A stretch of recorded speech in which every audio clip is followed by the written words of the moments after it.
Gary and Micky were both late. Fuck you! I had to wait for them. I'm trying to get things sorted, and So yes, it's a Sunday night show. It's not going to be a long show tonight. We're hoping to keep it to an hour and a half max. We're gonna see how it goes. Yes, so we've got a few bits and pieces to talk about, and then what we are going to give you halfway through this show is we're going to give you an update on the support group as well. So we're going to get Jay on just to sort of talk about the progress. It's been brilliant. I'm sorry, I'm not into sort of blowing my own trumpet, but I'm actually quite proud of what we've done there. So we're gonna talk to you all about that, and obviously a little reach out for any other people that do want to join it as well, because it's working for a lot of fucking people. It's amazing what's happening on there. So we'll talk about it in about half hour. I think Jay's going to join. Yeah. So we'll touch on that as well. But Micky, how are you, mate? Yeah, lovely. Had a very relaxing. I watched the Gentleman series today. Have you watched it all? Yeah, I've done it all. Mate, how good is it? I heard different reviews on it. Some were saying it's really good. Others were saying it's really bad. So I was kind of it was all right as it goes. I like the film, so yeah, it was all right. Oh, good stuff. Good stuff. So Gary, you've actually had a very busy day yourself, haven't you? Down the caravan. Oh, it ain't stopped. So it's 6 days. Me and Lisa have committed to this caravan to get it ready for renting, and it's done. It's done. It's looking good now. Took the photos. It's ready to go. First. Probably people will come in and destroy it. It'll be next week. If anyone does want to rent the Claret and Booze caravan, which is in Harwich in Dovercourt, it's nice actually. If you've got young kids, it's really brilliant for a family with young kids. Yeah. Caravan looks beautiful as well. I see the photos. It is nice. It does look beautiful. Yeah, it didn't look so beautiful beforehand, but it does look really nice now. Yeah. How does that work now? Have you got people that are going to maintain it for you and clean it? I've got an agency who are going to do everything. Right, okay. You ain't got to go back there and clean the shit stains off the toilet and stuff like that afterwards. I ain't got to do anything. Now, literally now, sit back and get paid 3 times a year. Oh, that's nice. That's all right. Yeah. Oh, fair enough. It's better than it sitting there doing nothing. But if I want to use it, I'll just go into the diary and reserve it for myself, and they'll still come and clean it after we left, right? Do you have to pay? Well, yeah, they still charge me the cleaning fee. It come off my account. But I mean, if anyone wants to use it, let me know. I'm always happy to sort you out. It was modelled on the Father Ted holiday caravan. I actually saw it as well. Gary, give him a little bit of a history into Dovercourt. What it was actually. Dovercourt was the original site. It's very different now, but it was the original site where they filmed Heidi High in the 80s, right? So it is a good site. It used to be a proper old-fashioned 50s style site, right? Because that's why they could do it, because that was supposed to be in the 50s, wasn't it? So yeah, but now it's all been done up. I mean, the kids' facility is brilliant, and I think there was a bit of fire damage. It was a convenient fire, let me say that, which meant that they built a brand new fucking kids' activity centre. No offense, David.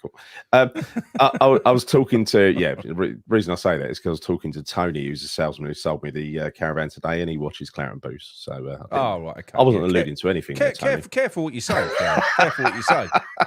That's Hey, Alan, you're talking about his shed. He's moved on to caravans now. Yeah, I had a chat with him today. He's a nice bloke, very nice bloke. Good stuff. Right, okay. Well, West Ham. I mean, we've done. There isn't really too much news to go through today, so I suppose we can do a Premier League predictor. Would you fancy? Should we do one of them again? Yeah. No, we won't do that. That. By the way, hold on. That is correct, but this is kind of adjacent with a little bit of overlap, Martello. So they can still claim that, right? Yeah, you're right. The original site where it was filmed is a housing estate. Yeah. Right. Okay. Enough about caravans. Yes. On to West Ham. What do you think of the news that has broken about the potential for Fabianski and Ogbonna being offered 1-year extensions? I said this in the chat thing. I'm not. Listen, I love Fabianski. I love Oggy. Of course I do, but it's not good.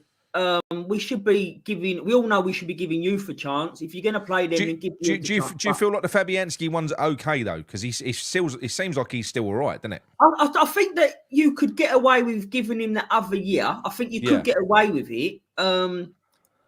But I think definitely the Ogbonna one. No, he's getting old. Like he's too old now for me. I think we need fresh legs, and we need he shouldn't even be the backup as of next season. I know there's a lot of people didn't think he should be this season, but next season he shouldn't be. Like I said, Fabianski possibly, because goalkeepers do go on longer, but I would still like another backup. A different backup than Fabianski. I would as well. I mean, we've got to get the average age down. I mean, we know that people like Cresswell are going to be going and stuff like that, but you know, it's I don't know. Ogbonna, I'd love him to be retained in like a coaching capacity or something like that. Yeah, fine. Yeah, I would. But we do have a problem in the summer though, where with so many players in need of replacement and getting really old.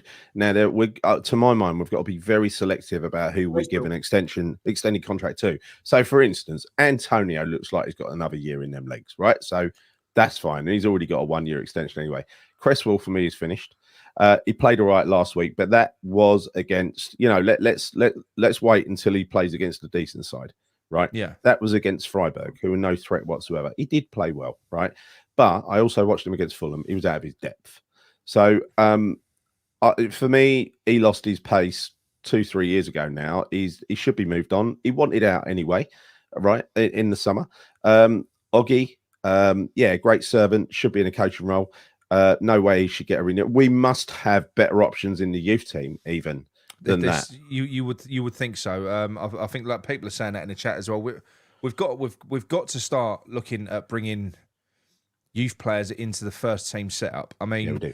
You know, we've got the likes of. I mean, Calvin Phillips needs to be released and go straight fucking back. We can't be making that permanent. We've got the likes of Freddie Potts, players that can come in and play second fiddle to the first team. Yeah. I think it should have been Flynn Down should have been playing second fiddle this year to Alvarez. That's personally what I think. We should never have loaned him out. He should have been the backup to Alvarez. It's just a natural CDM, you know. Very tidy player. Would have done the job well. Freddie Potts had to go out on loan. He's doing amazing on loan as well. I want to see him come back in, and I want to see him in the first team squad with George Murphy. With George Murphy. Ollie Scholes as well. Ollie Scholes and Dan Chesters. I think we need backups for the fullback position. So I think they've got to actually put... Because if you think about it, right, just say, for instance, by some miracle, we've still got Paqueta. Unlikely. But I think that all depends on whether or not the investigations have cleared. They haven't yet. It's still ongoing. So he's not been cleared yet. So he ain't going anywhere until that's done. But if you imagine having Murphy, Potts and... Flynn Downs training with like the likes of Kudus, Paqueta. Oh yeah, just every day. You know, that is development. Yeah. That's going to develop them. Not, you know, you've got to do that. That's how you bring players through. And hopefully, hopefully it's going to be with a new manager as well. That's how you do it, you know, because you know, in sport when you're playing against this is probably most sports, right? If you spend your time practicing with people better than you, and playing against people better than you will raise your game, right? You will improve. You will get better. Yeah. You can't do it amongst your peer group if you're all the same standard or you know margins. So yeah, that's got to be done. But that, as we know, will not happen under Moyes. And you know, we've got to see what happens for the rest of the season because he shouldn't be renewed for that reason alone. But the thing is, as Chris Akabusi said on Hammers Chat today, which was a fantastic show. It was a really good show. I love Chris. Fantastic show. Yeah. He always cheers me up. He always cheers me up. But what he said was absolutely true at the end of the show. He said if he was to win back-to-back European trophies, he's getting a new contract. You can't really argue against it. And you can't argue against it. The other thing that he said is true as well. You know, since lockdown, he just can't get used to. He doesn't enjoy the football. It does nothing for him. Absolutely. The style of football just does nothing for him. And the thing is, in a stadium that size, you know, a 60,000 seater, I am sorry if they wanted to, if they didn't want to entertain, then don't move us to a 60,000 seater arena. No, should have been front and centre. Front and centre should have been entertaining the fucking fans. You've got to do that. The place is a morgue. I thought it was embarrassing when you watched the international game the other night. It was dead in there, wasn't it? Wembley, we were playing Brazil. It was so quiet. You know, it's just fucking horrible. I think it's so important that this guy goes and that they replace him and just give us some excitement back. I don't give a fuck about finishing in the top 4 and the top 6. I like to do it every now and then. I like the European trips. Yeah. But I don't want to do this at the expense of a year's a year's full of entertainment. Don't No, get me wrong. If and, we and were progress, right? If we were boring our way to a league title, you could say, all right, well, fair enough. You know, you're winning the fucking league, but we're not. There We're are other not. ways to progress, Nick. There are other ways to progress, right? Number one is to, you know, finish in the top 6 and or top 7 and qualify for Europe and whatever else. That has been progression, right? But we've kind of done that now. What's going to be our next step? How do we progress next? Apart from winning the Europa League, which I don't think we'll do, but that aside, let's just assume we're not going to do that for a second. How do we as a club move forward at the end of this season? Because you can imagine, best case scenario, we're going to sign 4, maybe 5 players. Probably 4, right? I reckon you're going to see 8 players come in the summer. Right. But listen, that would only happen under a new manager, and I can't imagine. I mean, that'd have to be a mix. Eight players would have to be a mixture of bargains and expensive players. Yeah, of course. You know, but if you've got Tim Stein driving that, Gary, then he can do that. He can go out and find a Mavropanos for 15 million. Rather than a Harry Maguire for 35, 40 million. You know, he can do that. He can go out and get those types of players. The way we progress as a club, surely, is to develop that youth team and take the best quality out of that youth team, bring it through, blood it, and integrate it into the first team. 100%. And that is the way we progress as a club, right? That's a kind of medium term plan. It's not going to be a straight up. It's going to be probably be a bit steady for a year. Right. But then you're going to benefit from all those young players, all that talent. You give these young players a chance, and you give them the right platforms to go out and do something. Age is fuck all. All this bollocks about, you know, the Premier League's changed now, but you know you can't go giving these players a chance. Look at Man United with that Kobe Mainoo, 18. Yeah. Look at fucking Brazil. They brought a 17-year-old striker up front. This kid's he's got a transfer already done to Real Madrid when he's 18. They've paid a ridiculous amount of money for him. All this idea that you have to wait until they're 22. Who's that? Hendrick? It's only one man's idea, right? Hendrick, yeah. Yeah, like he's got a big, like they was saying about the new Neymar and all this. And but he's got a future and art on him. Yeah, but this is what I mean. These kids, if he's only got to that level because he's existed in a system that gives youth a platform to shine. Otherwise, nobody would have known about Hendrick. It'd have just been banging in goals in the youth academy. Yeah. He's obviously been given a path into the first team, and he's done well. Yeah. Sad news, by the way, of Hugh Southon passing on. You've had quite a few chats with him recently, haven't you? I have. It's the first time I've never really spoken to Hugh. I haven't. And he was just trying to get his Twitter account going again. So probably 3 weeks ago, he reached out to me, and we was having a. Do you know? He's a polite man. He was a really polite man. Yeah. He's obviously a polarizing character because of his relationship with Sullivan and stuff like that. But look, they've worked together for years. They were friends, really. Well, yeah. You know, he liked Sullivan. He ran the Sunday Sport, and he employed Bobby Moore when nobody else wanted him. Right. Yeah. Yeah, and it is a shame. It is a shame. He wasn't a young man. He was 80 years old, wasn't he? But he's got 2 daughters and grandkids and stuff like that. Yeah, so it's very fucking sad, to be honest. And the guy lived and breathed West Ham as well. That's what I'm saying to you. Like, to be fair to you, no matter what people thought about him, you can have opinions on people. Of course you can. But he was West Ham, so do you know what I mean? He's still sad news. You don't wish that on anyone, but you know, thoughts with the family. Absolutely, definitely, absolutely. And he was a good friend of Sean Whetstone as well. Yeah, yes, they were. They've done a lot together, haven't they? Sean used to do most of the writing for Claret Hugh, didn't he? Yeah. Well, you think Claret and you, and you sort of think of I do. You sort of see Whetstone as the Claret. Do you know what I mean? Yeah. Like, that's how I saw it. The Claret and the you. I don't know. Yeah. Why's that done? Yeah, he's been called worse. Than Claret. Sure. Yeah. By me as well, sometimes. Maybe. But no. He's very, very sad. It is very sad. So, when's the next game? Is it this weekend coming? Saturday, Newcastle away. And I'm going to miss it because, sorry, I've got the dog. Sorry, hold on. Let me sort these dogs out. Sorry.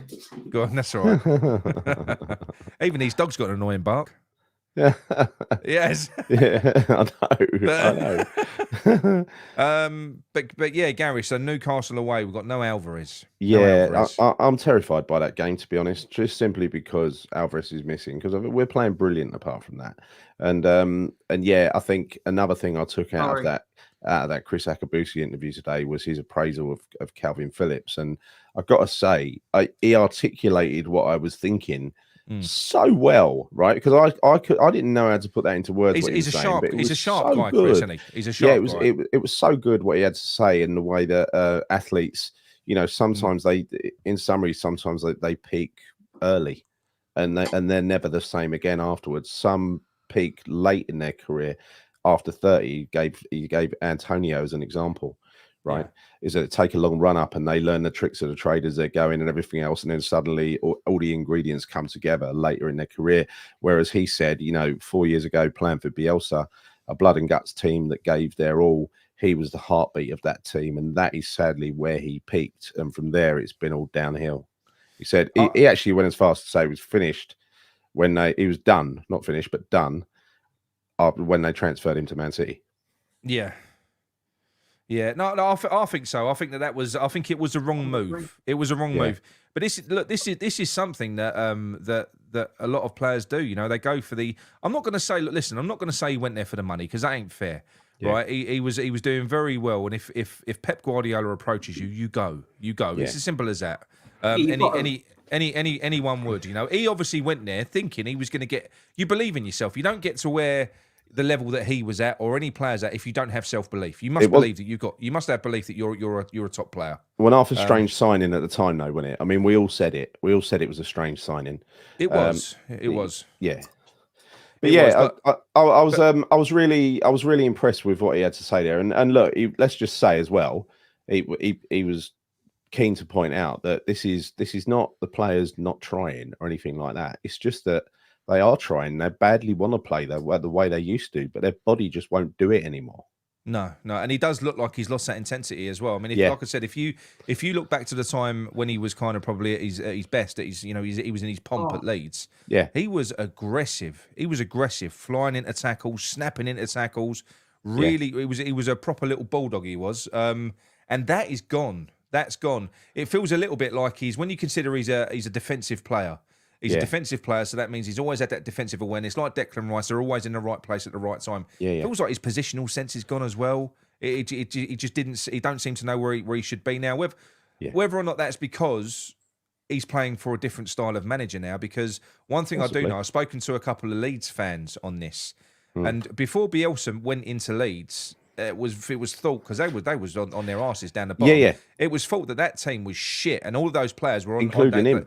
They had their cards marked to be sent out to be sold. They're all crap. Bielsa came in and turned a lot of them around, and Phillips was one of them. So maybe he can only play for a certain type of manager as well. That's got to be another consideration. Yeah, but I do think there's something in this. Look at Dele Alli, right? Dele Alli, world at his feet, playing brilliantly, gets an England call up. Suddenly, peaks and drops off a cliff. Yeah, and you never see him again. I'll tell you but what. I think that's a little bit different for me, because I think he had a lot of bad stuff going on in his personal life. He did. Dele Alli. Yeah. And I think that, and I think that's what dropped him off. But I don't, because you can see that he had seasons, Dele Alli, like constant seasons where he was great. Phillips, you've only seen it once really in the Prem, and that was with Leeds. But it was one season, really. Yeah, that's what I'm saying. You've only seen it with one season, and it's just, and we're not seeing anything of him getting back to that form for us. You know what occurred to me? Go on. Right, this is now some of the older viewers, right, will remember this, and it's before my time as well, right? And that is Mervyn Day. There was a rumor. Mervyn Day was an England prospect, right? He was top draw, Mervyn Day. Yeah. And he got married. And when he got married, I suppose he took on more responsibilities. The minute he got married, his form dropped off a cliff. Now, I wonder if they're young, they're single, they're enjoying themselves, they've got their priorities in life laid out. Their priority is football, football, football, football. And suddenly they've got a load of other responsibilities a couple of years later. Yeah. And it affects their focus that much. Maybe. Yeah, maybe. It could be. I mean, look, there is something that we're overlooking here as well. Yeah. And that is the fact that a CDM, I don't think Calvin Phillips would have ever played in a situation where he's been a pair, a CDM pair, because even when he played for England alongside Declan Rice was sitting. He was a CDM. Calvin Phillips was the 8. Yeah. He was a box-to-box player. Whereas in David Moyes' team, they play at the base, and that is really weird for an actual CDM to sit that deep. And if he'd have played for Man City, he'd have either replaced Rodri. He'd have never been sort of in alongside him. So it is different. It's a different system. It's fucking weird. It's almost like a zonal CDM. That's strange. But this is what I'm saying. I don't see him as a CDM, Phillips. I don't. I see him as a CDM. I think he is. I think he is. I see him more as a CM, but I don't think he's great at CDM. I think he's probably better CM than a CDM. Yeah, maybe. Maybe.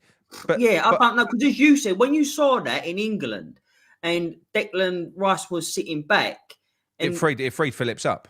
But a lot of people were saying, like at the time, because I don't know if it was like against Rice, but going, Phillips is loads better than Rice. But it was because of Rice gave Phillips the freedom to do that. If you swapped him over, I don't think Phillips could have done the Rice job. That's why Declan Rice is one of the best CDMs in the world. He's fucking unbelievable, like I said, when you had him and Souček, and you look at Ward-Prowse, and you look at their running stats, Ward-Prowse and Souček, they probably run 4 times as much as Rice, because Rice just knows where to be. He's just there. He reads the game. So that's the difference. But there is something that is exciting, a link with Man City, even though with what we've just done with Phillips, I'm not too sure. But I am sure. Because say, for instance, we lose Paqueta. There is a chance, and this is a player that would definitely fucking suit West Ham, and the West Ham fans would fall in love with him pretty quickly as well. And that's Jack Grealish, 28 years old. Yes. Jack Grealish is fucking class, and he is a player that thrives as an individual. He thrives as an individual. Now, at West Ham, we rely on individuals. We rely on individuals to make stuff happen. We give players platforms to do that. That's how they go, and they get...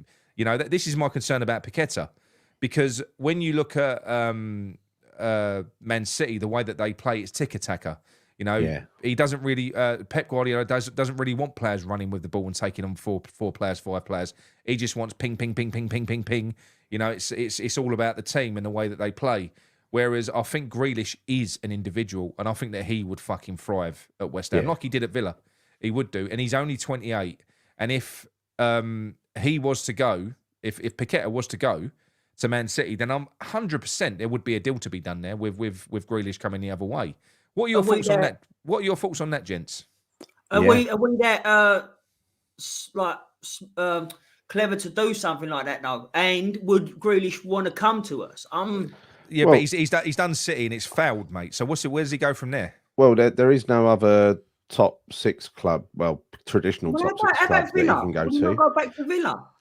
They've got to find the money to pay him. They're in breach of FFP at the moment.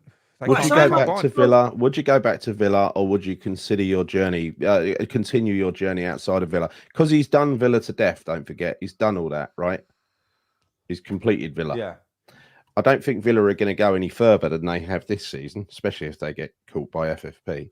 But I can't see him progressing and challenging the top guns.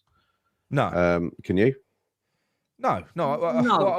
Well, I just don't think that the league will allow it. If you look at, because I think it's bullshit. If you look at what Villa have done last season and this season under Emery, if they were able to go again and spend money again in the summer, they could build on this. But they're not being allowed. FFP is saying no, Villa. No. You know your fucking place. I hate these bollocks. I don't know. I don't know anyone who actually I'm so surprised. I'm so surprised they've been able to get away with such a blatant fucking con in broad daylight, right? Everyone knows what this is about. Because, 100%. And I'll tell you the one reason why FFP is a load of bullshit, right? FFP, they claim, is to be about the financial health of football clubs and stopping people going out of business, right? Yeah. Well, in that case, when they're found guilty of breaching FFP, why the fuck do they fine them and relegate them and make the situation even fucking worse? Look at Leicester. They're going to have a fine before when apparently they could be starting on negative points when they get promoted. So what they're doing is they're helping teams go out of business, not saving them from going out of business. Yeah. That's why it's utter bollocks, right? And why have Chelsea not been done yet? Why have Man City not been done yet? Exactly. Speaks for itself. 115 breaches Man City have done. And you know what? what Forest and Everton have been, well, they're guilty of. What they're guilty of is fuck all compared to what City are guilty of. They're guilty of fraud. They've lied. They've lied about the accounts. I know. And they're going to be fine, aren't they? They're not going to get one charge apparently. Well, has there been any charges yet? City apparently have put some very, very expensive lawyers on the case that the Premier League can't afford to basically play with, right? They can't afford to compete with. So yeah, as long as they do that and threaten them with a very expensive lawsuit, they're not guilty. Yeah, no, I agree. Right, now look, we're going to have a break in the show now, everyone. We are going to go back talking about West Ham after, but we are going to give an update. As it's a slow news week, there's no football. Our support groups have now been running for 3 weeks. Oh, sorry.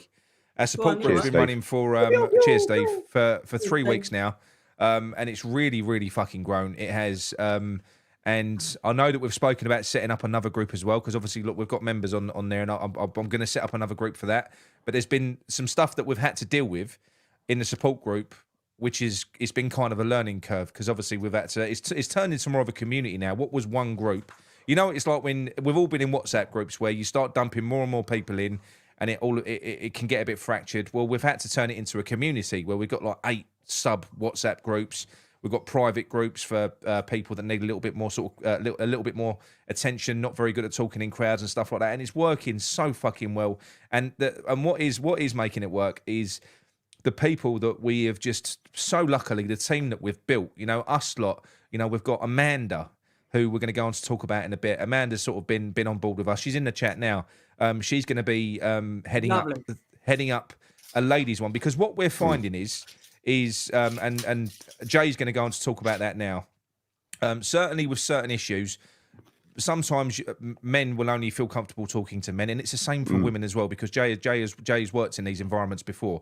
So we're going to have a mixed space for everyone. So there'll be the support group where everyone talks, but we've got kind of a private support group at the moment. We've pulled people in there a little bit quieter, not good in you know, with the chaos of a big group, if you like. And we're setting up a Hemorrhoids group as well, because I got somebody reached out to me today for the first time, and that was a lady reached out to me.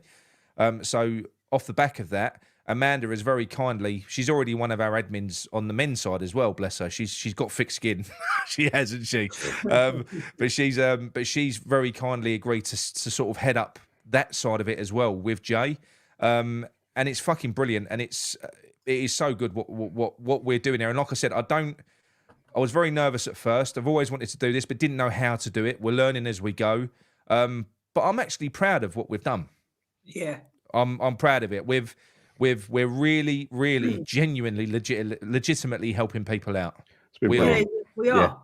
You know, it's been brilliant, and yeah, Amanda needs her own support group after being in one of us, didn't she? But no, it is good, and I'm going to bring in Jay now, and Jay's going to talk a little bit about what we've been doing. Jay, evening. How you doing, mate? You all right? I always get a little bit fanboy when I come on here. Oh, don't you start. Don't you start. Hey, look, mate, I'm just a normal bloke like everyone else, mate. No, you're not. I met him. Just for the record, Mickey's 6'6" in real life.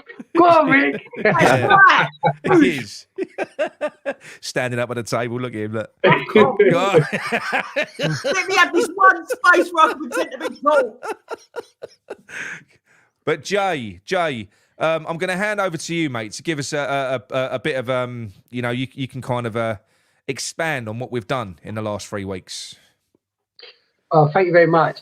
And just very quickly and shamelessly, I just want to quickly shout out my lovely, beautiful wife who's in hospital with me. Hello, darling, who's going to be watching this. So this has been. I didn't know what to expect. I've run, especially when COVID kicked off. My whole business as a coach went online.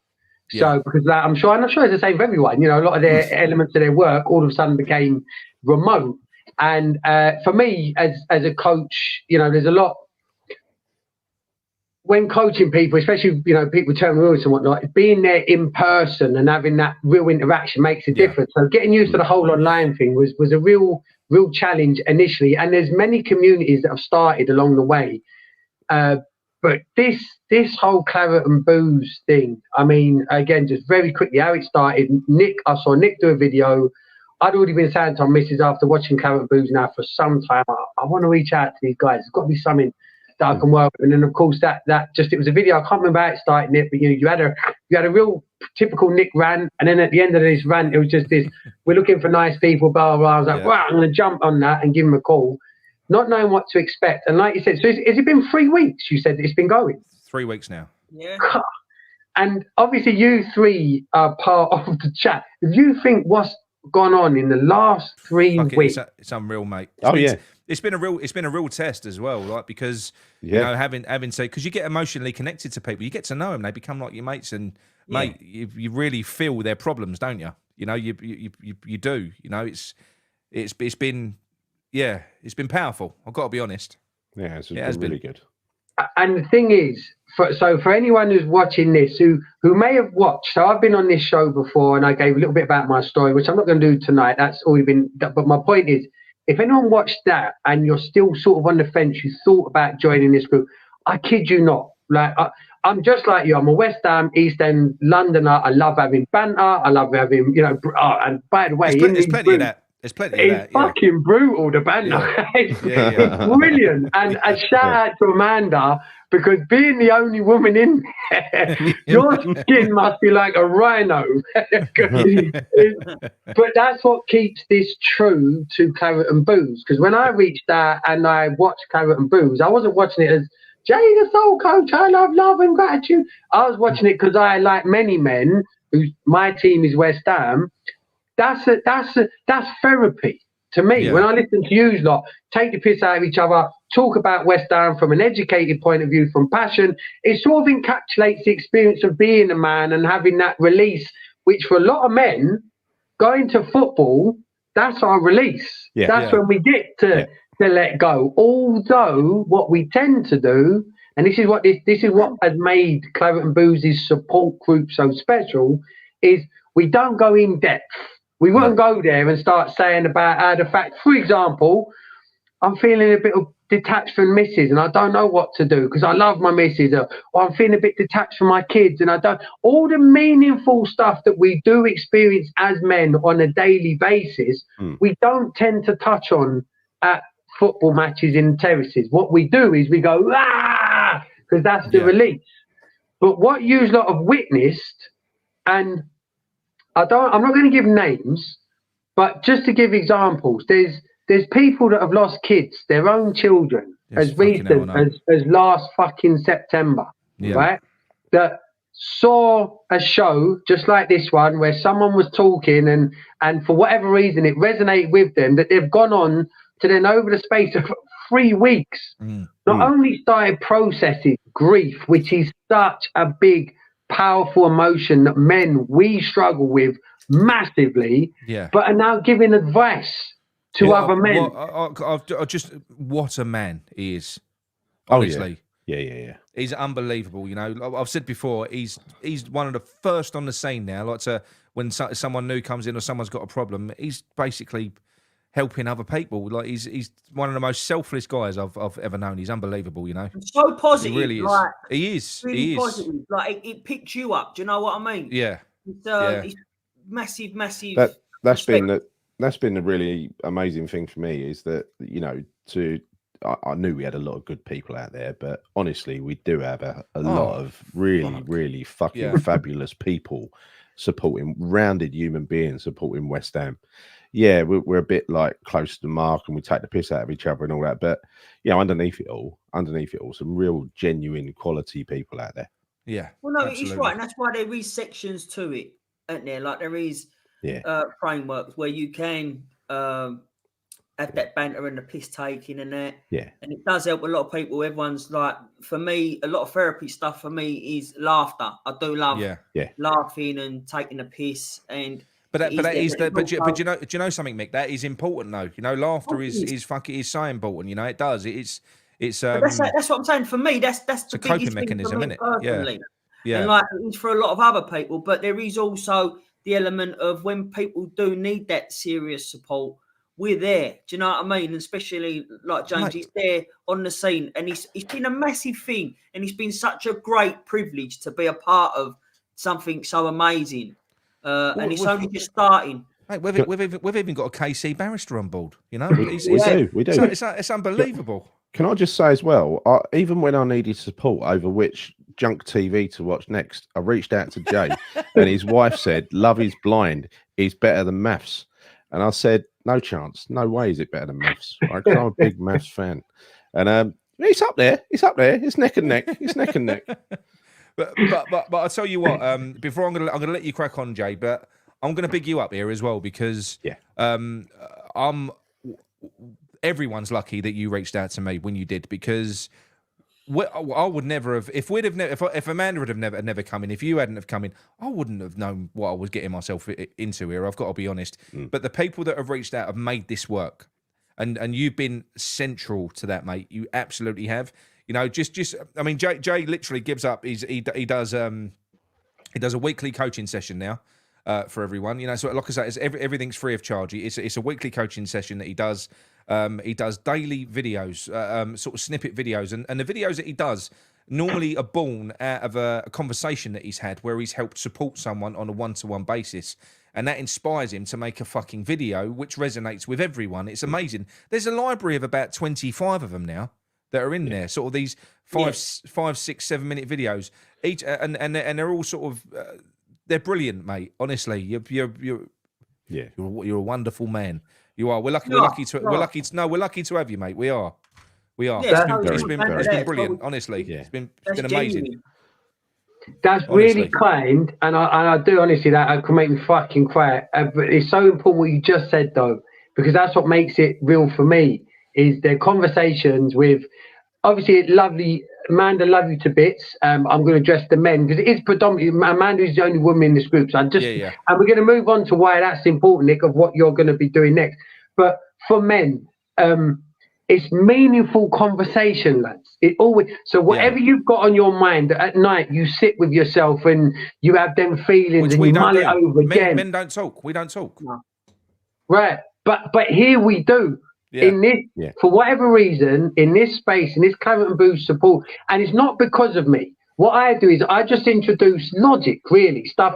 You know, I make a safe space and for people to choose whether or not they want to get involved in. But what has proven to happen over just 3 weeks is as soon as a man feels safe enough for whatever reason to be himself, then all that stuff that you keep buried, that keeps you fucking not feeling enough in yourself, that keeps you saying why you shouldn't talk up at this point, you fucking let go, and then you feel like I did all them years ago that has enabled me to sit here now and be able to be so open and say, men, listen, lads, start showing yourself fucking love and gratitude and kindness and all the stuff that you would tell your children or any other good human being.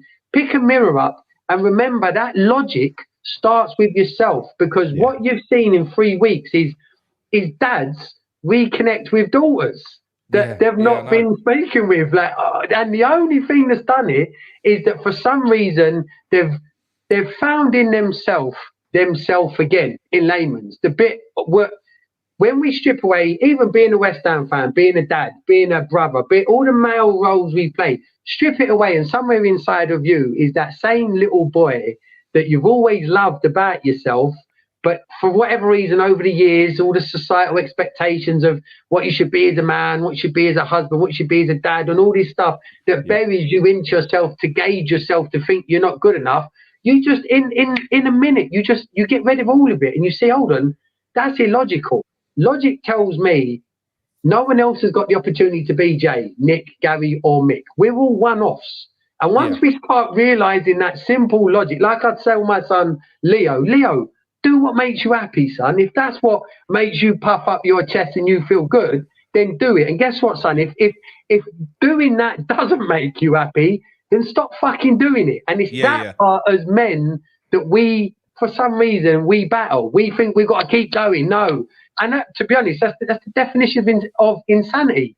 Keep doing the same thing and expecting a different outcome. You're fucking going to go nuts. Moist syndrome. We call it moist syndrome. That's it.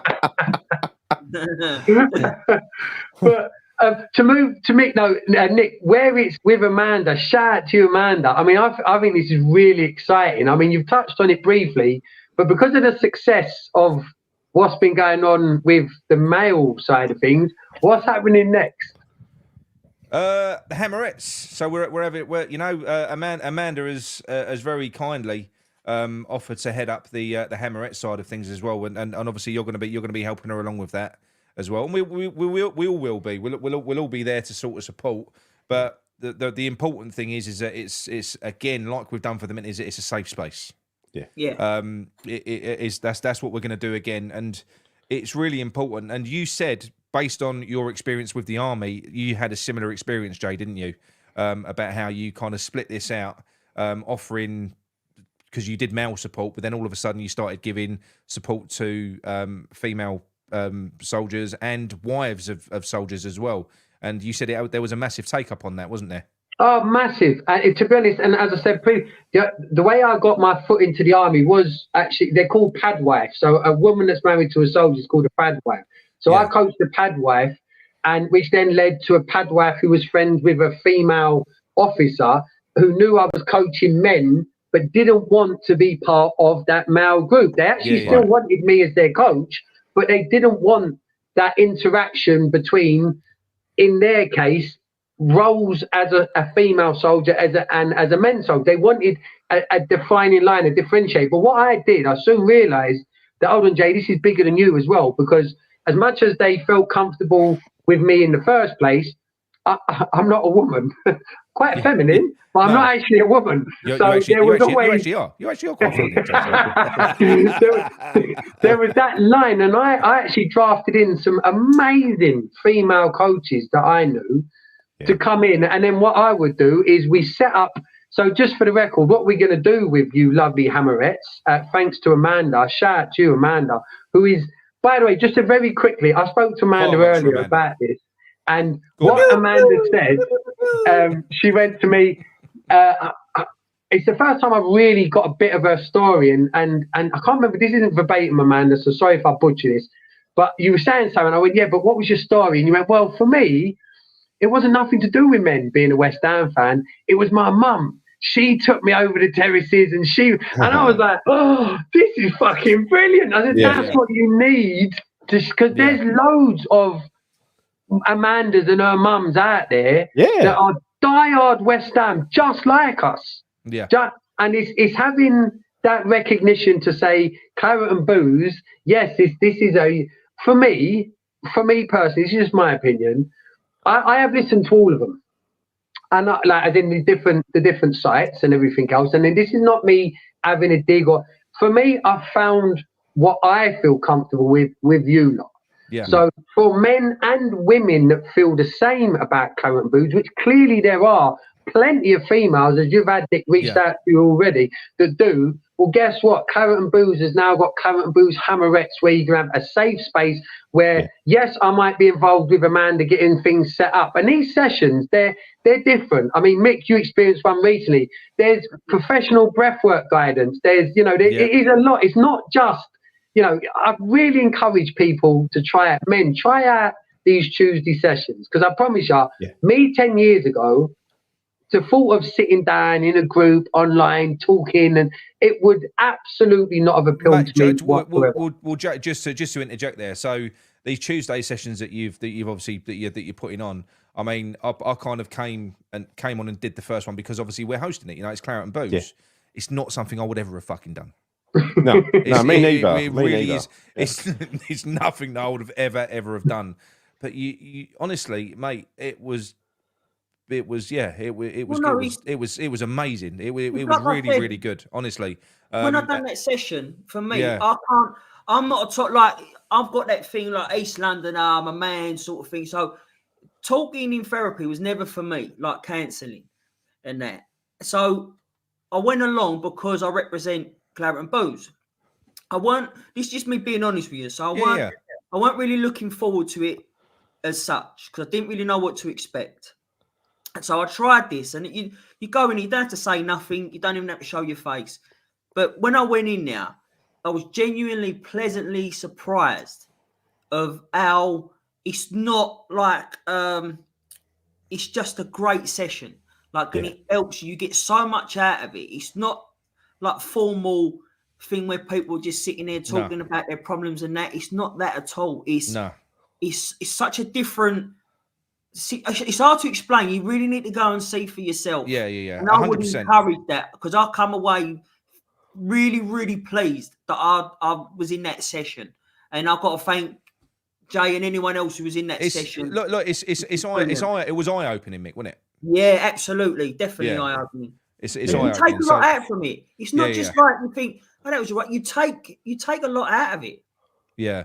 I thought it was amazing. I mean, it was that week that we did. I mean, one thing that blew my mind was with the breathing exercises.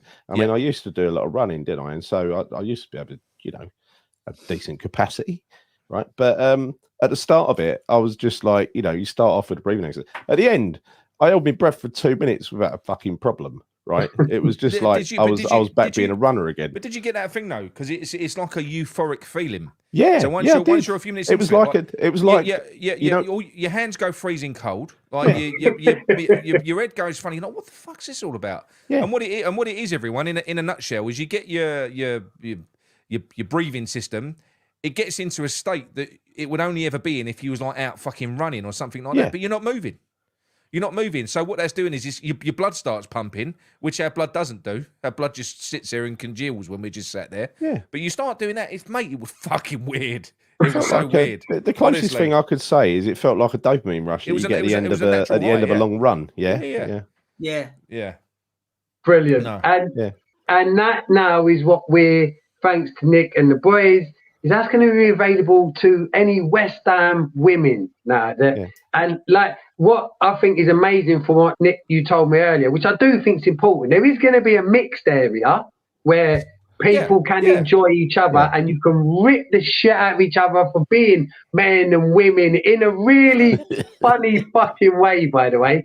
But then there will be a safe space, ladies, even where I won't, I'll be involved with Amanda and Nick and Mick and Gal. So everyone will be involved in supporting Amanda, but there will be a point where it's just about you, and you get to just and not be a lady mum or a sister or any of the roles you play. You're going to get rid of all of that, just like us lads do when we join Claret and Booze. I turn up as James, not dad to Leo and Aaliyah, husband to Gazelle. No, I turn up as me and that's why I love listening to Claret and Booze in the first place. That was my therapy.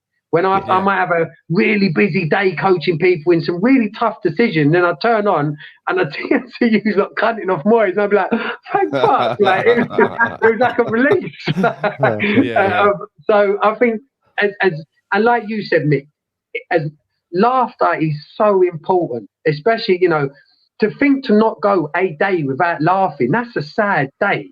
I can promise you, just being part of the Claret and Booze, whichever group you choose to be in, which you can mute, it's not, don't think, I'm going to get involved and I've got to, you ain't got to do nothing. It's a community, right? So ultimately, you'll be part of the support group, which is the main group. That's the main group. And then there are subgroups off of that. There's a West Ham chat. There's one there called a steam room for ranting. So you can go in there and have a rant on a match day and stuff like that. But what you can do is you can leave them. So you can leave the groups or you can mute them. But you can providing you're still a member of one of the groups, you can add yourself back into them and leave them multiple times. So if they get too much and they get too noisy, which sometimes they do on a match day, mate, you go and make a cup of tea, come back, there's 200 messages. You're not fucking hell. No, you're right. I've muted all mine's always on mute, but my phone's always on mute. It's always on silent. So, but it's fine because you can just jump in at any point and jump out at any point that you want. There's no pressure on you to be on anything. Yeah. Absolutely.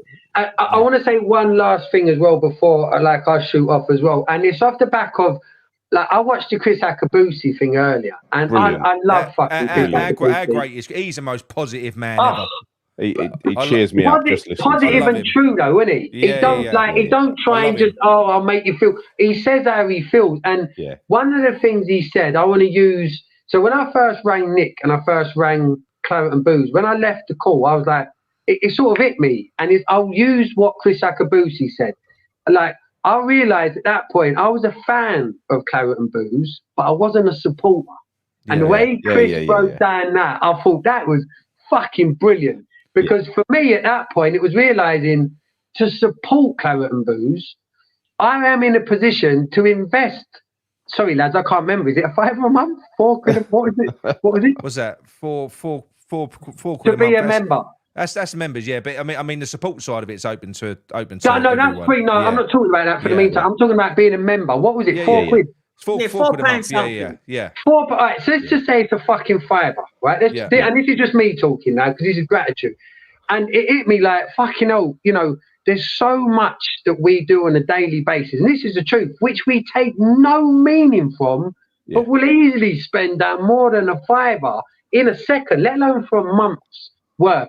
So I am going to pump this out there now. I'm not an official Claret and Boozer as in one of these lots. So I ain't saying it.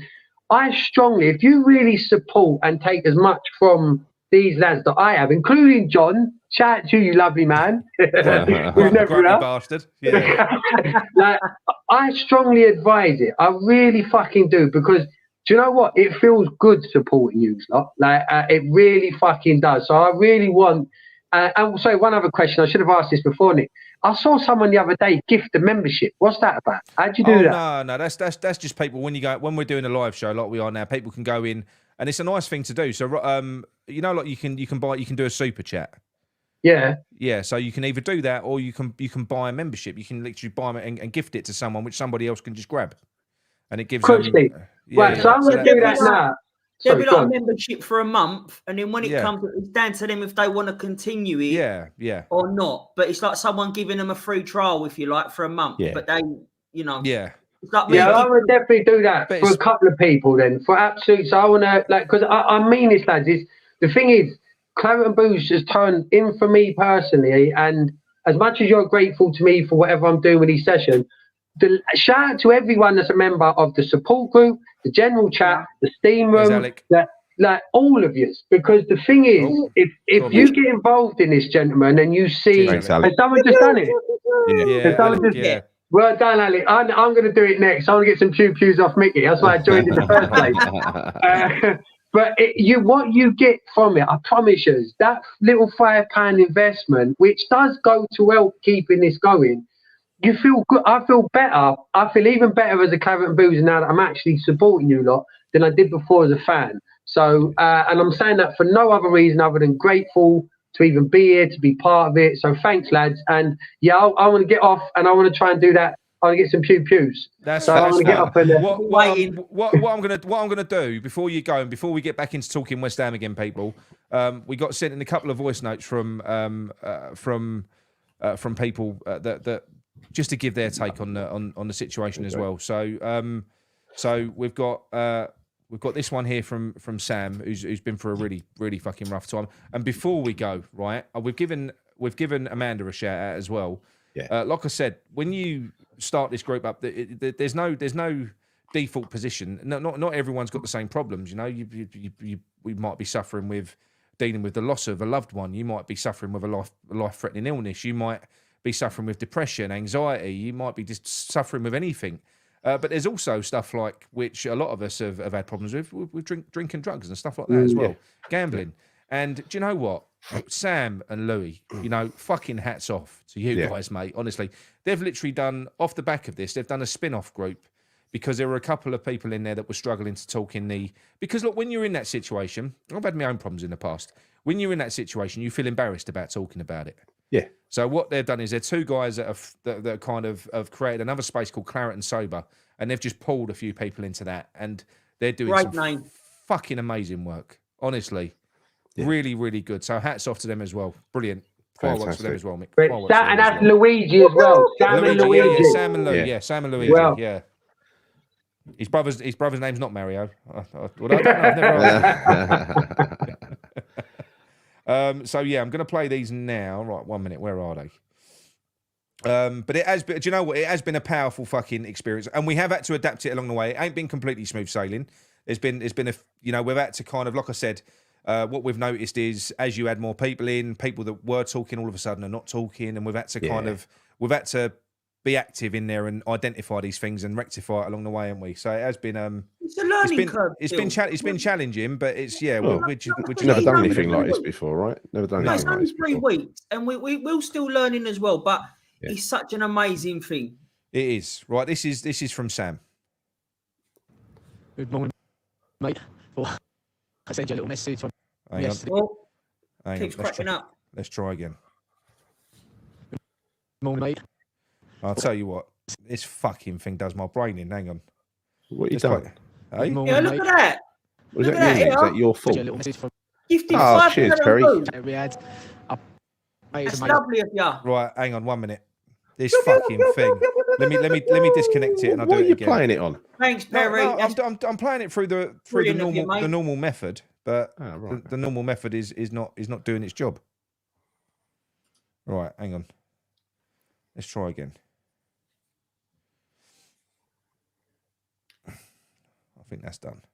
Yeah, look, outstanding. Here we go. Yeah, it's very good. Yeah. Good morning, mate. Just thought I sent you a little message from yesterday's chat that we had. Mate, it's amazing what like you've all pulled together and thought about doing that sort of stuff. Yeah, it really got to me yesterday, as you could have probably tell that I was a bit of a blubbering mess, understandably, but yeah, thank you to all boys having me in your thoughts, having my family in your thoughts. It means so much. This group's just absolutely amazing. It's I said to you the first hand when I first joined it, I was trying to see if I could help anyone, and if anything, it's helped me in so many different ways. Especially like with this now, the messages that I've got off people like wishing me love, thinking of it. It's just been unreal, absolutely unreal. What you have created is just amazing. You should be so proud of yourselves, all of yous. So I'm getting a bit thingy just fucking talking about it now, but thanks again, mate, and I'll speak to you soon. Cheers. Yeah, it was amazing that Sam sent that. You would not believe what he's just been through. And do you know, a big shout out to Sam and his family as well. You know, it's been hard. So I've got another one here. This is from Jabez. Evening, Nick. You wanted some feedback on the group sessions. Well, I've been on there the past 2 weeks, and I must say the group who's there are really good, really friendly. Jay's an absolutely fantastic coach. I can't recommend it enough. You don't have to divulge too much information. You know, you can be as interactive or non-interactive as you want to be. And you can leave your camera on, turn your camera off, turn your mic on, turn your mic off. I mean, I'm not one for talking, but you just feel really open and really friendly to get involved with the chat. So, yeah, that's my recommendation. Anybody who wants to get involved with it, honestly, I'll give it a try. Even if just once, then you know whether it's you or not. Thanks, guys. Top man. Cheers, Jay. Hi, Nick. Here's the man himself. I'd just like to say, since I joined the support group, from when you set it up, I was a bit dubious at first. I love Stuart. I won't lie. Being a man, you know what I mean? You sort of shy away from that sort of thing. But I thought I'd give it a go. And I was quite surprised on how well you lads had set it up and were choosing the right sort of people to come into the group. And it sort of like helped. I was surprised. How can I say this? It helped me to speak, whereas I wasn't speaking before. Yeah. And that was down to you. Like sorting it out and getting us on there. It's sort of like, it helped me to speak. I know it's no miracle cure, but it's helping me cope. And the Tuesday nights with Jay, that's unbelievable, mate. I mean, I never thought I could do anything like that. But I went on the first one and I was totally and utterly shocked on how well it worked for me. What Jay talks about, how he get things. It's just brilliant, mate. I find it hard to articulate the words. It's just helping me the whole thing is helping me. Like I said, it's not a miracle cure. I know that, but what you guys at Clout and Booze and what James is doing, for me personally, it's helping. It's not, like I say, it's not going to cure me, but it's helping me cope with the situation. And some of the things Jay's said to us to do, you know, like when I've had bad thoughts, is say the why. And I've done the why, and not every time, but 60% of the time, well, no, maybe 40, I don't know. It's weird. A lot of the time it works, and some of the times it doesn't. But it helps. That why thing, it helps. And the breathing, what James has got us doing with that breathing, that really does help. I do that every day myself, and it does help me. It does help. I don't know what else to say. I think if there's anybody out there that's who wants to have a go at this, especially the Tuesdays, and they're scared or frightened, and don't be, because I was, and I went on there, I thought, fuck it, I'm going to go for it, and I went on there the first time, and I was shocked on how well it went. I actually spoke the first time on there, which totally fucking freaked me out, to be quite honest with you. And then we had the second one this week, and I wasn't really going to speak this on this one, like just gone, but I did. But honestly, if there's people out there that are scared but they want help, please come along to do this Zoom, because it does help. It's not a miracle cure, but it does help you relax. And what it's doing with me is it's helping me cope with the situation, with what's going on what's gone on.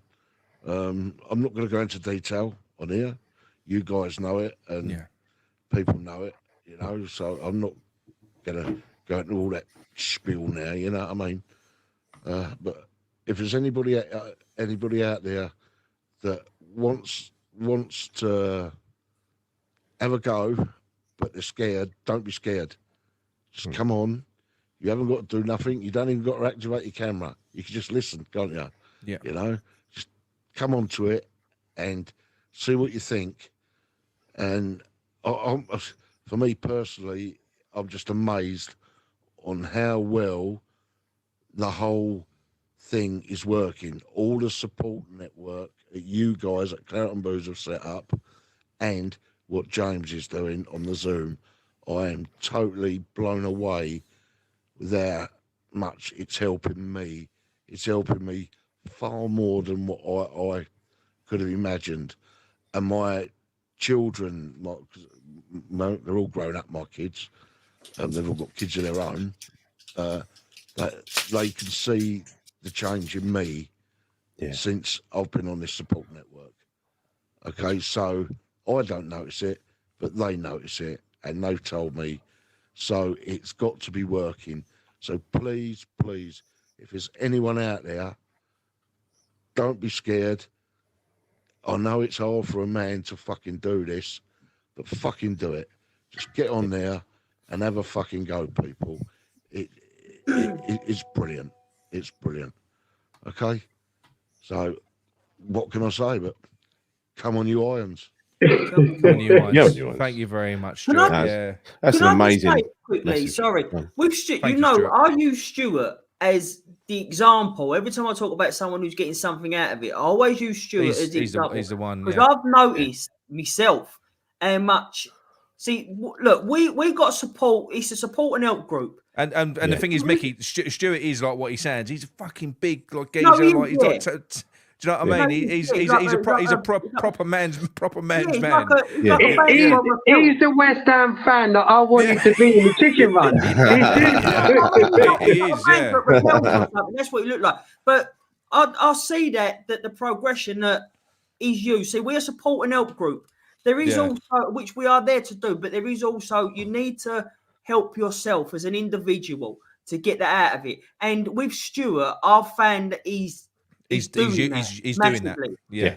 He's using us as a support and help, but he's also doing it himself. We're helping him along, but he's the example that I use for a lot of people when we talk of what you can get out of it if you put into it. Do you know what I mean?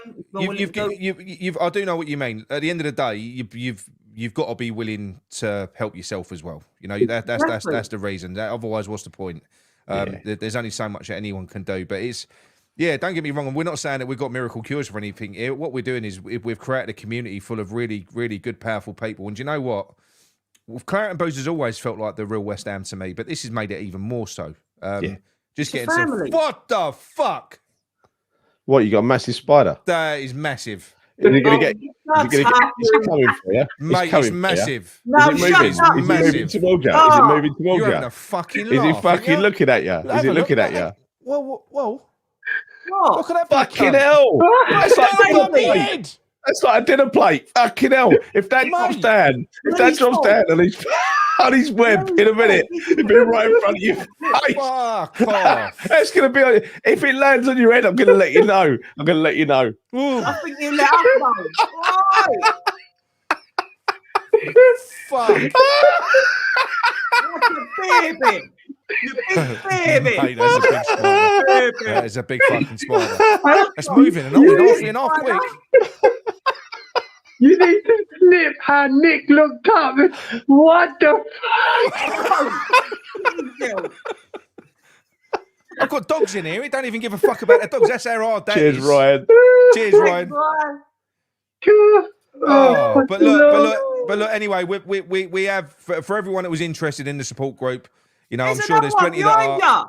Fuck off. I feel paranoid now. It's on DeCanio. Piss off.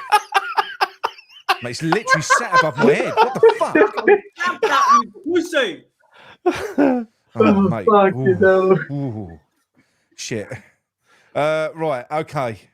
I need to open another support group for Spider support group. Arachnophobia support. Yeah. But like I say, I'll put the number up after. As it stands at the moment, I am struggling to manage it all myself. So what I've said before is that we're going to set up a separate email account that we've all got access to. David. Because cheers, David. Thank you very much, mate. Because I struggle to manage it all myself on WhatsApp. I get lost in them. You know, there's loads that come through. It's one phone. I use it for work, personal, and this as well. So I do miss messages. So if I do not respond to some people, please don't take offence. That's not a spider. It's a fucking big spider. Yeah, that's one of yours. You brought it home. We brought it over with you. Yeah, Ryan. Yeah, I can't relax now. I can't relax. Nick, breathe. Yeah, no, fuck breathing. Imagine him breathing, taking that breath. Yeah. He's doing them little short breaths. Yeah. Yes. Okay, right, that's it.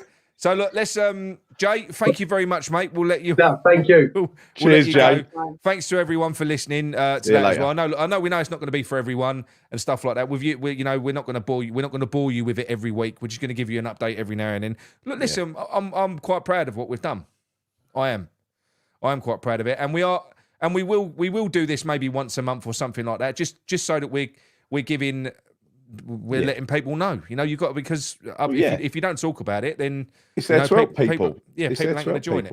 And so reach out to Nick. If you're interested in joining. Is it moving towards you? That is a big. It's coming for you. It's really coming big. for you. Have you got any food on your desk or whatever? Fucking hell! I think I'm the food on the desk. I think you are. That's a big spider. Right. Okay. Right. Back into football, Gary. Go on over to you. I need to. What? I need to sort What do you myself mean out. over to me? Well, Hey. look, let's talk about Newcastle and what right. to expect. Ah, thank you, Herbie. What's two herpes? What's two herpes called? That's an unfortunate name, Herbie. That didn't quite work. Right. Yeah, let's talk about Newcastle the weekend because an Alvarez-less West Ham United away to Newcastle. And I've got to sort it out. I'm going to have to sort it out. Go I and can't relax. go and get a big pint glass. Go I've and got the sort dog it here. I'm going to knock it down. The dog's going to eat it. Hang on. Yeah, 1 my minute. dog eat out. Did they do that? Did they do that? Henry Yeah, eats my dog anything. does Yeah. that. Yeah. All right. Sorry for anyone who's like fucking wildlife experts. That Nick- fucker's got to go. He's got Nick, to go. leave the camera on because if it fucking falls on you, Fuck off. No, come on, that'd be the biggest clip going. Ah, what's he done there? he is terrified. He is fucking terrified of massive spiders. And to be fair, that was a big spider, wasn't it? I don't care about spiders. They don't do like. I No, don't, I'm not too cared. I don't care that much about them, like the normal house spiders. But that was a fucking big one, wasn't Yeah, it? Unless it was the light. You'd be still a spider. Like, no, it was a big spider, but still, it's just a spider and it big baby. Put the wind up in big time. He's put the wind up in big Oh, time. Yeah. That's what I'm saying. Yeah, you, Gary, you got the power to do that. Can't you click that and put it on a clip for? Yeah, I can do that. I have the do power. that because I have the power. his face when he went, he shit himself. No, Barry, you can't see Uncle Gary's pictures to cheer Nick up. No, you can't. No, you can't. No, Yeah. I think he's done. But yeah, so the weekend is going to be a tough one. I mean, Newcastle's form is not the best, is it, Micky? I mean, let's have a quick look and see what their recent form's been like because I'm pretty sure it ain't up to much. No, and they've got a lot of people out. They've got a lot of big players. They got a lot of injuries, yeah. Yeah, even the I think who I think is probably their best. Jill, the dog's just run away from the fucking thing. No. Is that the dog? Where is it? Look at the size of it. I can't see it. Turn your camera on. It's all right. The missus is just coming to take it away. Yeah, she would though. You're embarrassing yourself. Jill. Here. Cheers, Jill. Thanks, How big Jill. is it? It's filled the glass up. Look at it. We can't see it. Jill, he's a pussy, isn't he? Well, do you know what? Henry just fucking ran away from it. That's how big it is. He ran away for it. Fucking hell.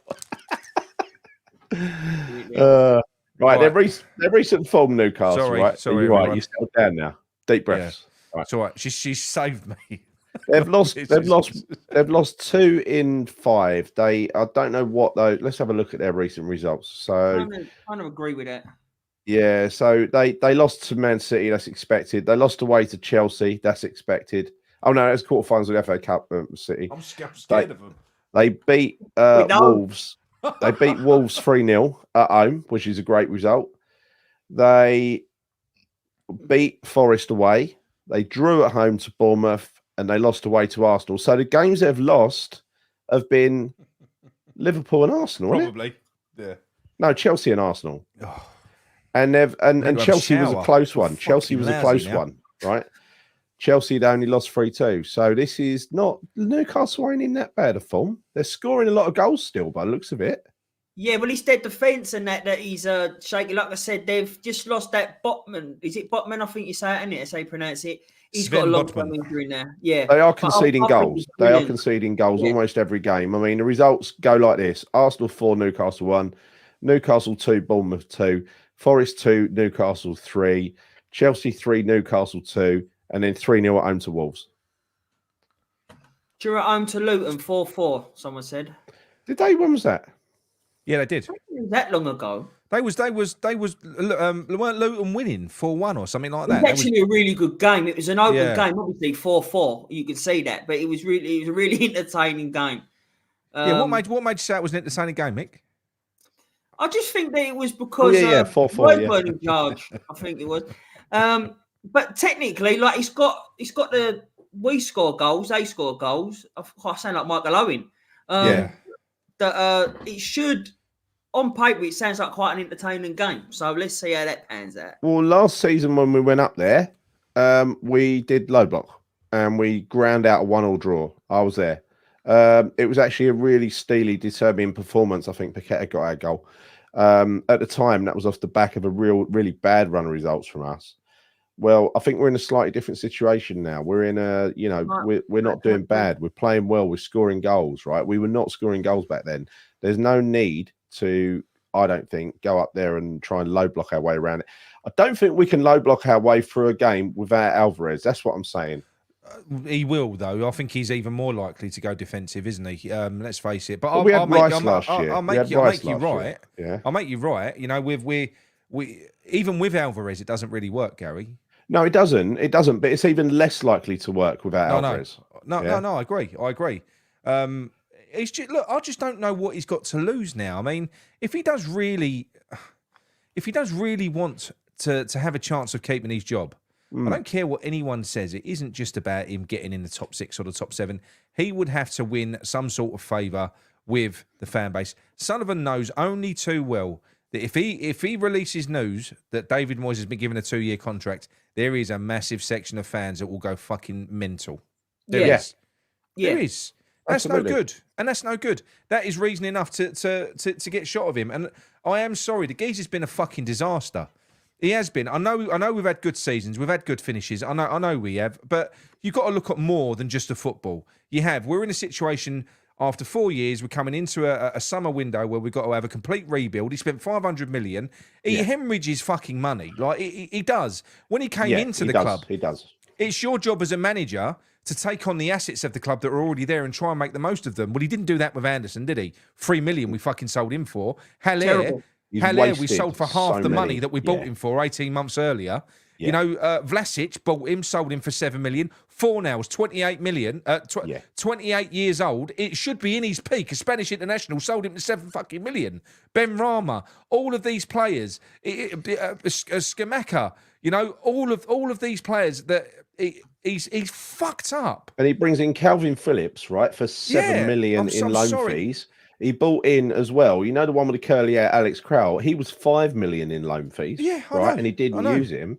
I know. But he's wasted so much money. It's unbelievable. We should not be wasted so much talent in players as well. After 500 million, after 500 million spent, we should not be in the situation after 4 years of having to go and do a complete fucking rebuild again.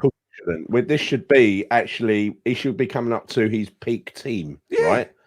Ready to go into the next, in his mind, into the next generation of David Moyes, right? We're going to move in and evolve. But all he does is he builds for the short term to get us over this season. That's all he does ever. And the thing is, people say, I've heard the argument at the start of this season, why would David Moyes give you for chance? Because he's only got a year's contract. Why would he go for this player? Because that's got nothing to do with it. When has he ever given you for fucking chance? Never. Not in his career, ever. No. It's got nothing to do with it. He's got no interest. He's only concerned. And I feel, honestly, for instance, right, he's not fucking stupid. He knows when his back's against the wall, like against Brentford, he knows what he needs to do to win a game properly. This is what I hate. He knows, set him out, let the fucking shackles off, like Freiburg. Let the shackles off. They will go and murder teams. But he doesn't want to beat teams like that. He wants to beat teams his way. Own way, yeah. That's how he wants to win games. No, bang on. And if you're right, Gal, it's annoying that when he does play, like when his back's against the wall, when he plays the way he do, like you've seen it. You've done a show about low block is dead and everything. We thought that was it. Twice this season. Yeah, twice, and then because we look better defensively, attacking, everything about it is so much better. And then he just goes back, he reverts back, and it's an head fuck. You think, what the fuck? What's he playing at here? No. I don't understand it. Hello, Tommy. Good to see you. Moyes has no foresight when it comes to signings. It was remiss of the club to allow him to spend so much money to make us the second oldest squad in the league. And the second smallest squad. Moyes should have no say in transfers, and he will not. This is something that people, like people have said earlier in the chat, I'm worried he's going to get offered a contract. Look, the only way he won't get offered a contract is if it really goes severely wrong and they end up having to sack him. He will get offered a contract. He was always going to get offered a contract, but he's going to get offered a contract that they know that he won't sign. Yeah. It is going to be head coach. It's going to be reporting to Tim Steiten. It's going to be with no direct communication to the chairman. It's going to be with KPIs. It's going to be with no fucking input in transfers whatsoever, because why should he? Look at the summer just gone. He wanted Ward-Prowse. Well, I'm sorry, that was a shit signing. I know Ward-Prowse did well earlier on, but 25 million for a player who there's no resale value. He's an all right midfielder. He started okay, but he can't get the best out of him, so it was a stupid signing. And Calvin Phillips. The rest of them have all been club signings. You can credit Tim Stuyton, Noble, whoever, but it was not David Moyes that signed Alvarez, Mavropanos and Kudus. No, it was not. And he Also, wanted, if you'd have given Moyes his own way, who would he have signed, Gal? Well, it would have been McTominay and Harry Maguire. That's who it would have been. Yeah. Yeah. I mean, he badly wanted JWP because he's got to have his set piece taker in the team. Yeah. You know, he doesn't know what else to do with JWP other than have him on the pitch for set pieces. No. That's how pathetic this is, right? And we bought a player for 30 million who's probably worth about 15 tops now. I don't think we get 15 for him now. Yeah. I mean, look, that's just another example of where he spunked money up the wall. Yeah. And the only players were, I mean, I don't know whose decision it was to sign Paqueta, but surely it weren't his. No, that was a Sullivan and what's his name? Tom Jones, Barry See, Silkman. I thought that was when you said that earlier, I thought it was who was the head coach we got from who's that one we got from Man City? The scat. Well, hang on 1 minute. Oh, Rob Yeah, Newman. I know you mean. No, it weren't Newman. That was basically. Listen, we know Sullivan does like a transfer. He does, and look, Sullivan does understand to a degree that he needs to get players in that are exciting, so that we sell fucking we sell tickets and stuff like that. That was a desperation move getting in Paqueta. That Of course it was.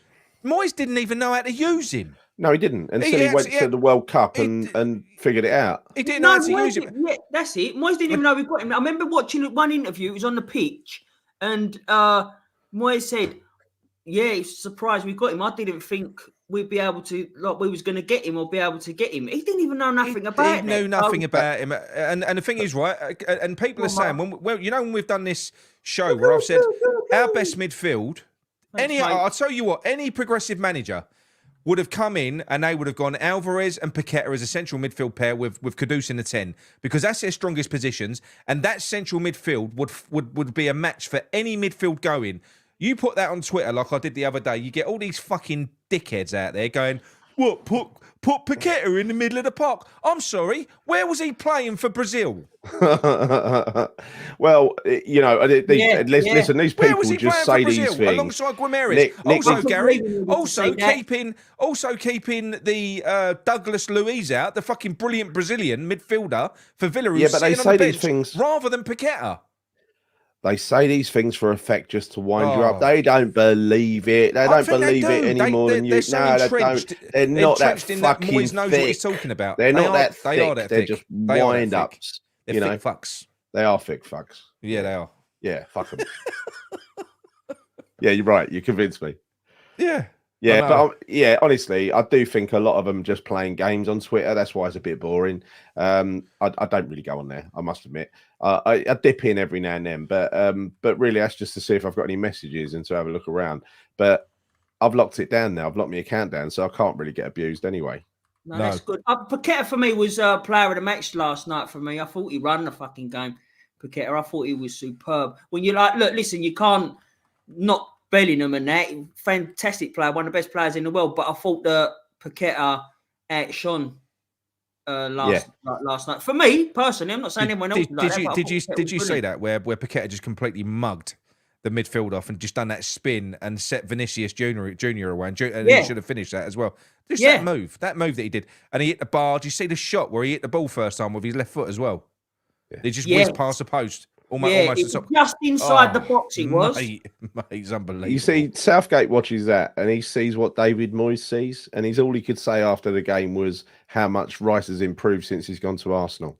It's like, did you take nothing out of that game, Gareth? Did you take nothing out of that game? I didn't think Declan Rice affected that game in the slightest. Exactly. We didn't create a single fucking chance from open play. No. Then when Bowen come on, I thought he looked a better player for England. He looked lovely run down the right hand side. Fucking beautiful he was. I think he had the most take-ons for any player, and he than any other England players. Yeah. I spelt it wrong. If you went all Northern. If you're interested in support group, support group. Then don't hesitate. Get in contact. No offense, Northerners. yeah. On internet. Sorry, Black Country. Yeah, he's a Northerner, isn't he? He's a Northerner. Well-known Northerner. He's gone to And bed Dodsy's now. a Northerner. Dodsy's a Northerner. Yes. But the other thing as well, in terms of the WhatsApp group, we've had a lot of people sort of reaching out, and I do want this as well. I'm probably going to find a way of incorporating, certainly for the members that we've got, because like I said, I can't just do an open WhatsApp group because we'll end up with 500 people in there and it'd be fucking dead in 2 weeks because people will just argue and it'd be fucking dead. So we're going to open it up for the members first. I'm probably going to find a way of just getting you into this group that we've got, but just in a separate group, which is just a members group, because then it's all in one place. And then what you can do is you can request to go into the other groups if you want to. You just got transfer across. Easy. All in the same place. Easier for us to manage. But that's the reason why I've been a bit slow setting that up, because we have been trying to concentrate on getting this right first. And it is working. So that's all that is. And we have got full-time jobs, unlike what some people on Twitter think about Nick, where they think this is his job. Yeah. Right. Yeah. And they think that we earn. I ain't seen a penny. Mate, the thing is with what we're doing, we've got such a big team now, haven't we? Who we got? We got me, you, Micky.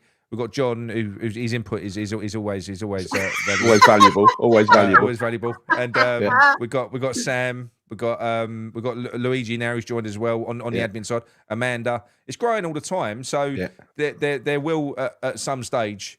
We're not really at the stage now of, listen, if you want to be someone who can come in and support others, drop me a note, and then when the time's right, I'll add you. But what we don't want to do is flood it with people that just want to support. No. We'll just bring you in at the right time when we need to, so just do that. So you are right. It needs to be the balance. Needs to be managed. It needs to be managed in balance. And that's what he's saying. You can't just, it's not like a massive open forum. It needs to be gradual, and we're getting there. Like I said, it's only been 3 weeks, and we're getting there. And we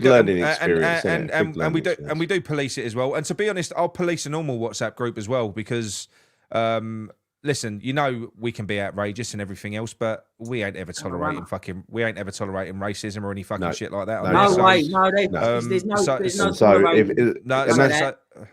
that's the thing, right? If you think, and it does get policed, it gets fucking anything like that, you're gone. Yeah. Sometimes people think because we're West Ham, because we're from the East End, that's what we're like. We're not, right? So no, I don't. But the thing is, I don't think that is what the East End is like. No, they're not. Proper East Enders are not that way. No, they're not that way. But I think some people interpret it like that, and it ain't. Yeah, no. I think it is. Sorry, that just made me laugh. John on the set of the new Lego movie. Yeah. But look, we don't want to run this one for too long tonight anyway, because there isn't really anything to talk about. We're making it up as we go along, aren't we? We've got to do some predictions. I ain't doing a fucking predictor again. No. Don't start that off. I'll tell you what, right? I'll tell you what we need to do. We need to do a prediction for the next trifecta, right? What the fuck's that? What's that? You've got Newcastle. Who's after Newcastle? Why don't you just say 4 games? Shut up. No, it's 3 games. Trifecta. Oh, well, fucking say 3 games then. 3 games. Well, I trifecta of games. You go with it, Gal. So we've got Newcastle. Who we got after that? We've got Wolves and Tottenham. No, we've got Newcastle, Tottenham, Leverkusen. I don't think we have. I don't think we've got Leverkusen until... I think we do. No, we don't. I think we've got 4 Premier League games first, Gal. Don't fucking... Hold on. I'm telling you now. Don't think we do. It's April the 11th, isn't it? The Leverkusen game. We've got 3 Premier League games before we play Leverkusen. I ain't taking that. I'm telling you now, we've got Newcastle on the 30th of March. You're right. Tottenham on the 4th of April. We've got Wolves on the 6th of April, and then we play Leverkusen on the 11th. Yeah, I know. April. I just said you're right. You don't have to repeat it. Right? Yeah, so we don't do a have lap of honour. Leverkusen. Do a lap of honour. I know. Yeah. Just as well I listen to you, innit? Unlike used to. Do you want a blue Peter badge? Do you remember that one? Right, so Newcastle Saturday, and then we've got Spurs at home the following Tuesday. Is it? Not the following Tuesday, is it? Yes, it is. Yes, they're going to be quick now because we've had a fucking stupid international break. Yeah. So it's all 4 days later, Wolves. Yeah. And then 5 days later, Leverkusen. Yeah. And then 3 days later, Fulham. All because of this stupid international break. And then 4 days later, Leverkusen. And then 3 days later, Palace. Yeah, but that's where we're lucky, Gal, that we've got. And then we get 6 days off. That is true, Mick. You make a really good point. What did you say, Micky? we've got a really big squad, and we can cope with this fixture congestion. Absolutely. That's where we're lucky. We're lucky. And we've got a manager that makes use of the youth players for sort of backups and stuff like that as well. So so we're laughing, really. Do you know what I mean? Because a lot of people would see this as an opportunity to blood some from young players. You know? No, not Dave. Not Dave. Well, no, you don't know. You don't know. I'm sorry, I'm not having that. David Moyes is very much full of the youth. No, Nick, no. Good night, Evans fans. Ooh. Yeah. Tell you what, that's go on. Sorry, we can't go there. That's too low even for me. I do have a feeling, like Chris Akabusi, that we're going to beat Leverkusen. But he said his follow-up to that was, we're going to beat Leverkusen, we're going to be celebrating, dancing in the streets, and then we're going to play the winners out of Roma and AC Milan, and we're going to try and out. There's a lot. We're going to try Gary. out the two Italian teams, and they're going to go boom 1-0, defend and laugh at us. Yeah. There's a lot of requests for your photo, Gary. Oh, fucking hell. No, I'm only joking. We won't do it. No. Did no one see Gary in the being the Brazil manager? No, he did look like you, didn't he? Fucking did he? The Brazil manager. Well, Yeah. he looked like your photo. That photo. If you didn't see it, I put it in the group. I done like a split screen of you. I don't know what photo you're talking about, Mickey. No, he's got selective consumption well, of media. Nick will put it up to remind you what photo he's talking about. Yeah. But anyway, look, I'll tell you what. Let's just do these fucking predictions then, so we can get going. So, what are the rules though this time? Oh no, I'm not doing anything on the screen again. You two pissed me off last time. So go on, you run it. Go on. Well, look, we're just going to talk about 3 games then. Next 3 games, and they're league games. No Europe, right? What's going to happen? Right. We got Newcastle against West Ham United with no Alvarez. Go on, Nick. Draw. 2-0 Newcastle. Draw for Micky, but what kind of draw? All right, 2-2. A score draw. 2-2. 2-2. 2-0 Newcastle. 2-0 Newcastle. I'm going 3-1 Newcastle. I think we'll score. Okay. Sven Gary Caravan from Michael Levy Jr. Next, at home to dirty Tottenham Hotspur. Micky. 3-1 loss. Yeah, I think we're going to get fucking thumped there. I'm going 4-0 minimum. Well, I've got to do something different. I'll go 3-0 to Tottenham. I think we're going to get. I think we're going to get absolutely. It's just because we ain't got Alvarez. That's why I'm saying that. Right? I don't want it to fucking happen. Fucking hell, that is the game. I want to. No. I hate predicting West Ham losses though. I hate it. Look, we beat them. We beat them at theirs 2-1, but in the first half they should have been well out of sight. Yeah. Listen. That first half, Mick. I have never ever seen West Ham camped in their 18-yard box, but in their 18-yard box. In that game, we were so deep. We was in. It was it. That was the Alamo. That was ridiculous. I mean, to be fair, they didn't have that many shots that made it through the bodies in the box to Areola, but we were so deep. Like we were fucking. It was, and that was why he had no choice.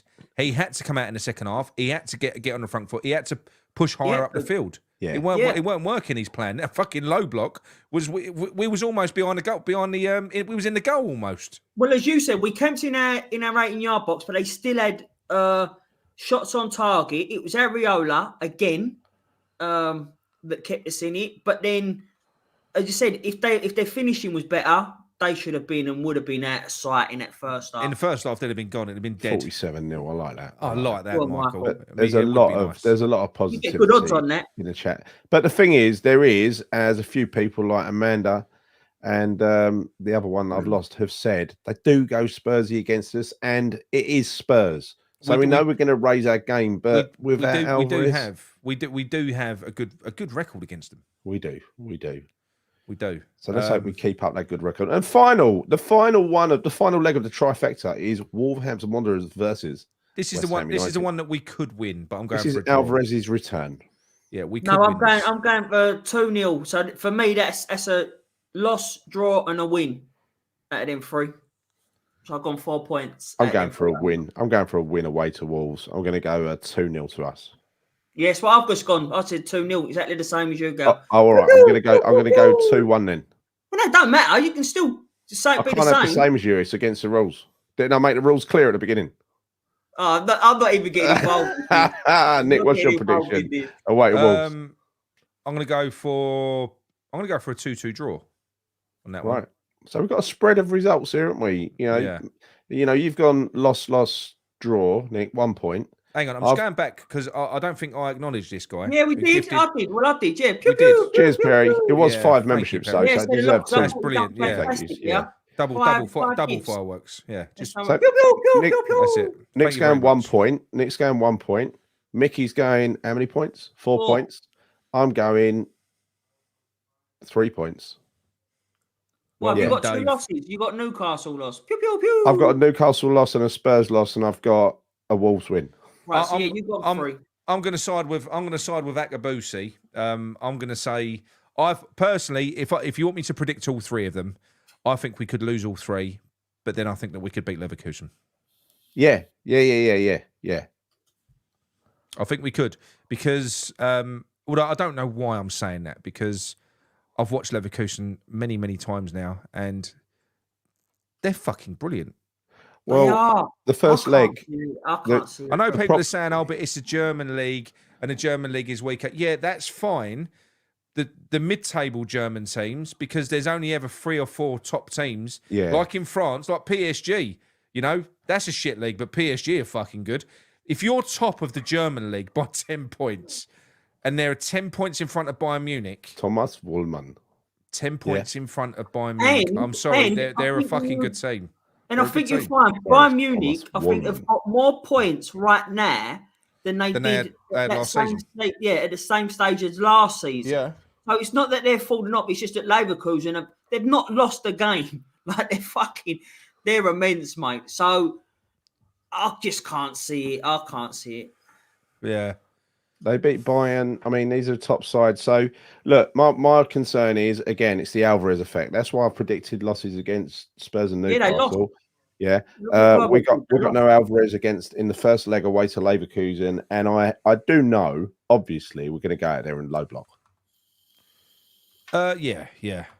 And because we got away with it against Freiburg, I think we're going to try it again, but we won't get away with it against them. That's my fear.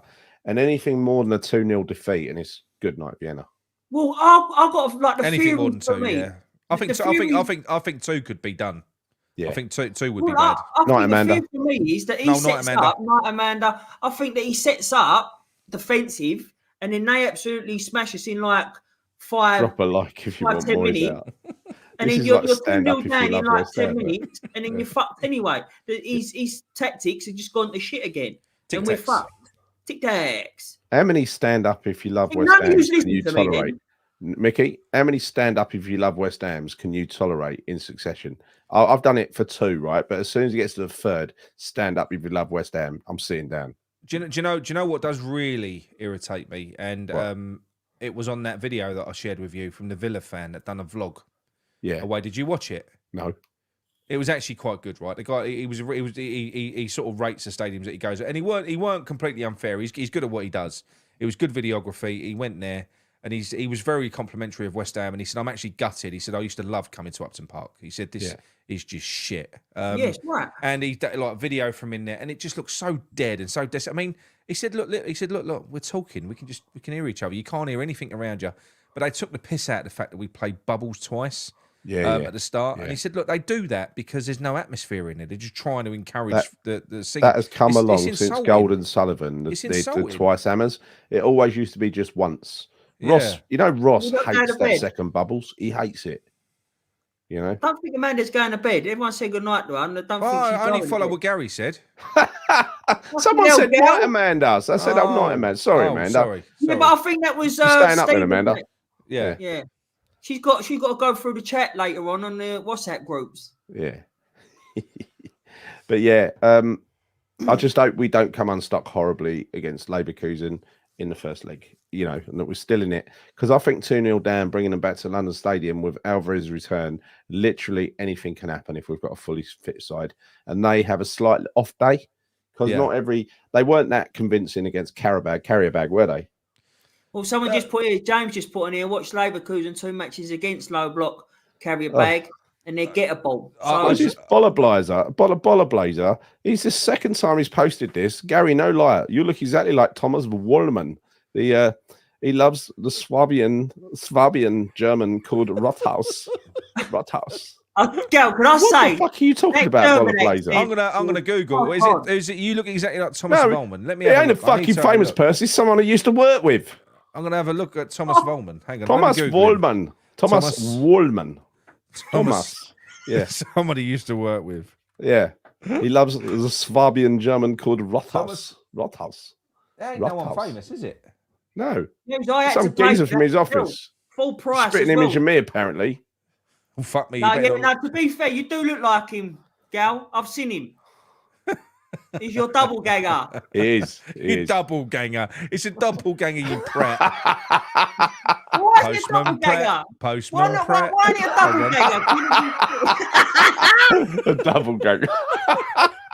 He's a double ganger. You know what? Sorry, I'm thinking of something totally different. A double ganger. You are. Yeah. Something totally different.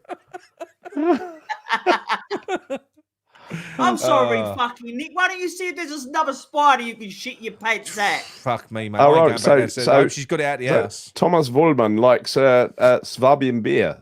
Rothaus. Rothaus. Yeah. Bolo Blaze. That's a good Rodas. name. I watched that the other night. Is that dark or blonde? Is that dark or blonde what? beer? Do you know what? Conor McGregor is not a fucking actor. Nah. He's shit. Did he make a film?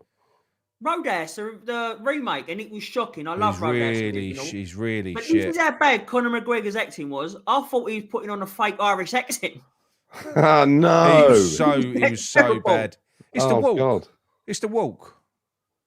You know, he just He's walks, like that, isn't he? Bowling along. just walks like that. Just walks like that the whole time. You having a laugh, there? Do you like dags? Where's Dorton? Yeah, he's a fucking he's the worst actor. Honestly, he was shit. He was really bad. I mean, don't get me wrong, he looks like an hard bastard, but yeah, Darren Potter still hasn't got his mug. McGregor switching off his face lately. Yeah, he is. No, Darren Potter still ain't got his mug. I reckon there's about 5. So so what I've done is, people, they have been ordered now because I did the Kent and Sussex Tea and Coffee Company. Oh, you've outsourced it, didn't you? You've outsourced it. Yes, so I have ordered them now. So when they are with them, I'm going to have to go back through my notes. I know you deserve one. Moyes will be gone by the time you get your Moyes out, mate. But there's some slippery bastards in this chat that have said that I promised them fucking mugs. There's about 500. I promised about 500 mugs out. You probably We're crafting copies. Of course, we're going to try and get away with it, aren't we? Yeah. But yeah, the ones that haven't got them or whatever, I'm going to reach out to you first, and I'll just get them to send you one straight out because I can't do all that shit. I'm terrible at it. I'm afraid. Yeah, I can't. It's actually really difficult. That's the reason I haven't done it again. Yeah, look, Don as well. Look, Don's got no mug either. You'll get your mug. Don. Don't you worry. Yeah, Don, you get your mug. Mugs. Look, Moyes is here for the season. Don't worry about it. He ain't going nowhere. He's here till the end of the year. He'll be fine. Ryan's ordered some more spiders because there's no mug arrived. How do you not get yours? I still ain't got my t-shirt. He's supposed to have brought his t-shirt over, wasn't he? Yeah. John's got his though, hasn't he? Has he? Oh yeah. Of course he has. John's got his. Oh, so John turned up to just collect the merchandise. Yeah. Fucking typical, isn't it? It's like Muttley, isn't he? Desley and Muttley. Gimme. He is. But look, it's 11 o'clock now. We said we was going to make this a 1 hour show, and it's been never going to be a 1 hour show. Never. I know. But let's wrap it up because I am tired. I've got an early start tomorrow, and I had an early start today as well. So we'll get back to normal service next week. There'll be a couple of rambles. Big games to talk about. Yeah, there'll be a couple of rambles, and we'll be obviously. Is it Saturday? Yeah, it is. But looking at the upcoming schedule, so I'll be live after the game. Whether or not everyone else come on with me or not, I don't know. But I'll be live after the game for that. I'll come on after the game. But when you look at the schedule coming up, we ain't going to have many more breaks. This is the last fucking international break of the season, right? And now it's boom, boom, boom, game every couple of days. Yeah, I know. After so Saturday, it's good to have a break. It is. I'm gonna have to watch it on replay because I'll still be working when it kicks off, so I won't get to see it live. So I won't jump on with you. Oh man! Micky, let us down. Well, I can jump on with you. I just don't. I won't have nothing to talk about. I can't give you player ratings in next. I won't see it. Oh, right, okay. Just say Kushti to everything. I go Kushti, pew pew. Yeah. Well, what do you reckon of Antonio today, Mark? Micky, was he good? Pew pew, Kushti. He Kushti. He's a blonde, That's me every week. So yeah, The probably dark I gives can me a probably headache. go So, better. yeah, I've tried it. I've tried it after my doppelganger. Yeah, you double ganger. Yeah. Could you film that double ganger, please? But yeah, no, but you'll be on for the Sunday nighter anyway, wouldn't you? So you'll be on for that one. Absolutely, yeah, cool. Yeah. That's Oh, fine. Yeah, thanks for turning up to at least one, Mickey. Yeah, Fuck fucking off, I'm part never. timer. Bollocks, me part timer. Bollocks, I'm never. I'm all. Oh, come on, let's go.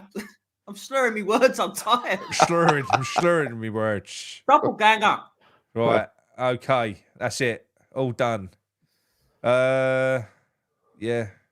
See you later on. Come on, you. See you later. Come on, you wines. Bye. When you score, you make the West Ham sings. Jota on the wings, Jota on the wings. Every time you're on the ball, we know it's gonna be a goal. A superstar from Portugal. When you score, you make the West Ham sings. Jota on the wing, Jota on the wing. Every time you're on the ball, we know it's gonna be a goal. A superstar from Portugal. Da da da da la la la la la. Da da da da dum. La da da da da da dum. La da da da. This song is available for download on Spotify and iTunes. No, it's not really. Welcome to the Sunday Night Talkhammers show.